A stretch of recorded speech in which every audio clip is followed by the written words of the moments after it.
उमेश पाल हत्याकांड के बाद एनकाउंटर और बुलडोजर एक्शन से अतीक खेमा दहशत में है, तो दूसरी तरफ पुलिस ने अतीक को फंड करने वालों पर शिकंजा कसना भी शुरू कर दिया है। क्योंकि पीडीए यानी प्रयागराज डेवलपमेंट अथॉरिटी और पुलिस ने अतीक अहमद के करीबियों की लिस्ट तैयार कर ली है। ये वो व्यापारी हैं जिन पर अतीक अहमद को फंडिंग करने का शक है। पुलिस ने शहर के कई बड़े बिल्डर, प्रॉपर्टी डीलर और कॉन्ट्रैक्टर की सूची तैयार की है। तैयार की गई सूची में शहर के कई बड़े डॉक्टर और शैक्षिक संस्थान के मालिक भी शामिल हैं। बताया जा रहा है कि ये वो लोग हैं जो अतीक अहमद की ब्लैक मनी को व्हाइट करने में मदद करते थे। अब पीडीए और पुलिस इन पर बड़े एक्शन लेने की तैयारी कर चुकी है। वहीं दूसरी तरफ पुलिस उमेश पाल हत्याकांड के शूटर्स पर ताबड़तोड़ एक्शन ले रही है।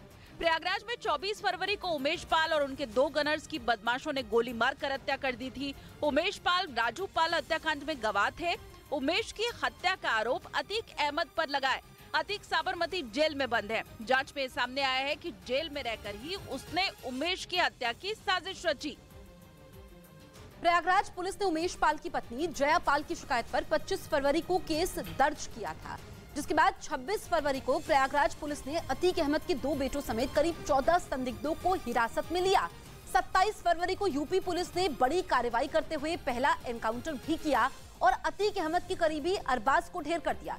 1 मार्च को अतीक अहमद के करीबियों की अवैध संपत्ति पर बुलडोजर चलना शुरू किया। 3 मार्च को पुलिस ने उमेश पाल हत्याकांड के सभी शूटर्स की पहचान का दावा भी किया। 4 मार्च को पुलिस ने अतीक अहमद के दोनों नाबालिग बेटों को बाल सुधार गृह भेजा।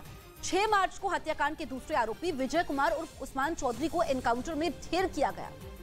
दिल्ली में आश्रम फ्लाईओवर फिर से खुलने से लोगों को ट्रैफिक जैम की समस्या से राहत मिल गई। हालांकि आश्रम फ्लाईओवर अभी सिर्फ कार और मोटरसाइकिल वालों के लिए खोला गया, जो 2 महीनों से बंद पड़ा था। इस फ्लाईओवर के विस्तार से नोएडा, गाजियाबाद और दक्षिण दिल्ली से आने वालों को न सिर्फ ट्रैफिक जैम से छुटकारा मिला, बल्कि अब उनका वक्त भी बचेगा। 6 लेन के इस फ्लाईओवर का उद्घाटन मुख्यमंत्री अरविंद केजरीवाल ने किया। भी चीन ने एक बार फिर अपने लड़ाकू ड्रोन और जंगी जहाजों को ताइवान की सीमा में भेजकर उसे उकसाने की कोशिश की। वो पिछले कई महीनों से ताइवान पर हमला करने की धमकी दे रहा है और पिछले कुछ महीनों में कई बार चीन के सबसे खतरनाक लड़ाकू विमान J-10 ने ताइवान की सीमा में घुसपैठ की। हालांकि इस बार चीन ने इस फाइटर जेट को न भेजकर अपनी सेना के मालवाहक विमान Y-8 को इस काम के लिए उतारा।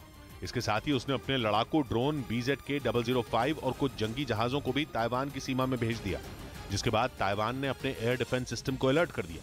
हालांकि थोड़ी ही देर में चीन के फाइटर जेट, ड्रोन और जंगी जहाज ताइवान की सीमा से लौट गए, लेकिन चीन की इस हरकत ने एक बार फिर जंग के हालात बना दिए। क्योंकि चीन किसी भी तरह ताइवान पर कब्जा करना चाहता है, वो उसे अपना ही हिस्सा मानता है। लेकिन चीन अब तक इसलिए रुका हुआ है क्योंकि उसे अमेरिका का डर है, जो खुलकर ताइवान के साथ खड़ा है। अमेरिका कई बार कह चुका है कि अगर ताइवान पर हमला हुआ तो चीन को उससे भी युद्ध लड़ना होगा। यही नहीं, अमेरिका ताइवान की सेना को मजबूत करने में भी जुटा है। हाल ही में बाइडेन सरकार ने ताइवान को F-16 लड़ाकू विमानों और AGM-88 मिसाइलों समेत कई दूसरे हथियार देने की मंजूरी दी है। वहीं चीन ने भी अमेरिका और ताइवान की चुनौती से निपटने के लिए अपने रक्षा बजट को कई गुना बढ़ा दिया है। वो अब 1.5 ट्रिलियन युआन यानी भारतीय रुपयों में करीब 18 लाख करोड़ अपनी सेना पर खर्च करेगा।